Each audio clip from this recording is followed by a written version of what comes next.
ആത്മഹത്യ ചെയ്യണമെന്ന് തോന്നിയെടുത്തെന്ന് ഈ പറഞ്ഞ കാര്യമാണ് സാറിനെ ആ ഒരു ഇത് മാറി ചിന്തിക്കാൻ പ്രേരിപ്പിച്ചതെന്ന് പറഞ്ഞു. എന്താ എപ്പോഴാണ് അങ്ങനെ ആത്മഹത്യ ചെയ്യണമെന്ന് ഉള്ളൊരു ചിന്ത വന്നത്? അത് ചില കൂട്ടുകാർ കളിയാക്കുമായിരുന്നു. ഇയാളുടെ മുഖം കണ്ടോ, അങ്ങനെ ഇരിക്കുന്നു ഇങ്ങനെ ഇരിക്കുന്നു എന്നൊക്കെ പറഞ്ഞ് കളിയാക്കും. അത് ഏത് അർത്ഥത്തിലാന്ന് ഇപ്പം എനിക്ക് മനസ്സിലാവുന്നില്ല. ഈ ഗൂഢബുദ്ധികൾ വല്ല പ്രവർത്തിച്ചതാണോ എങ്ങനെയാണെന്ന് എനിക്ക് അറിഞ്ഞൂടാ. അങ്ങനെ കളിയാക്കുമായിരുന്നു. അപ്പോൾ ഇതൊക്കെ കേൾക്കുമ്പോൾ നേരിട്ട് ഒരു കണ്ണാടി ഒന്നും കാണാനില്ല, ഒരു ഫോട്ടോ എടുക്കാനൊന്നില്ല, മനസ്സിലായോ? അപ്പം 10-60 വർഷം മുമ്പാ.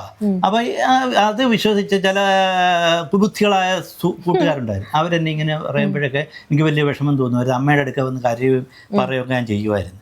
അപ്പം അങ്ങനെ ഇരിക്കുമ്പോഴാണ് ഇങ്ങനെ ചിലർ പറഞ്ഞു തുടങ്ങി ഈ സിനിമ കണ്ടപ്പോൾ. ചേട്ടാ ഇതാണ് എനിക്ക് അത്ഭുതം.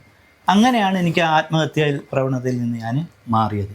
അപ്പം വളരെ പ്രിയപ്പെട്ട ആളുകൾ, വിശ്വസനീയമായ ആളുകൾ ചില പടങ്ങളും ഒക്കെ കൊണ്ടുവച്ച് കാണിക്കുകയും ഇത് ഇങ്ങനെയൊക്കെ ഇരിക്കുന്നു എന്നൊക്കെ പറയുകയൊക്കെ ചെയ്തപ്പോൾ എനിക്ക് വലിയ സന്തോഷമായി. എന്നിട്ടും പൂർണ്ണമായിട്ട് വന്നില്ല. അങ്ങനെ ഇരിക്കുമ്പോൾ ഇതിനകത്തൊരു അനുഭവം, ഒരിക്കലും എൻ്റെ ഒരു ഈ വാർത്ത കേരളകൗമുദി പത്രം റിപ്പോർട്ട് ചെയ്തു. അത് ഫ്രണ്ട് പേജിൽ ആയിട്ട് തന്നെ. ഇത് കണ്ടുകൊണ്ട് മാവേലിക്കെതിരെയുള്ള ഒരു സുഹൃത്തെന്ന് പറഞ്ഞാൽ ഒരു LIC ഏജന്റാണ്. അദ്ദേഹം എന്നെ സമീപിക്കുകയും അദ്ദേഹത്തിൻ്റെ അനുജൻ ഇതുപോലെ മാനസികമായ പ്രയാസം, രൂപഭംഗിയില്ല എന്നുള്ള മാനസിക പ്രയാസത്തിലിരിക്കുക, അയാളെ ഒന്ന് സമാധാനപ്പെടുത്തുന്നു, സാറൊന്ന് അവിടം വരെ വരണം എന്ന് പറയുകയും എന്നെ വിളിച്ചുകൊണ്ട് പോയി. അദ്ദേഹം കാറിലൊക്കെ വന്ന് എന്നെ അദ്ദേഹത്തിൻ്റെ വീട്ടിൽ കൊണ്ടുപോയി അനുജനെ പരിചയപ്പെടുത്തു.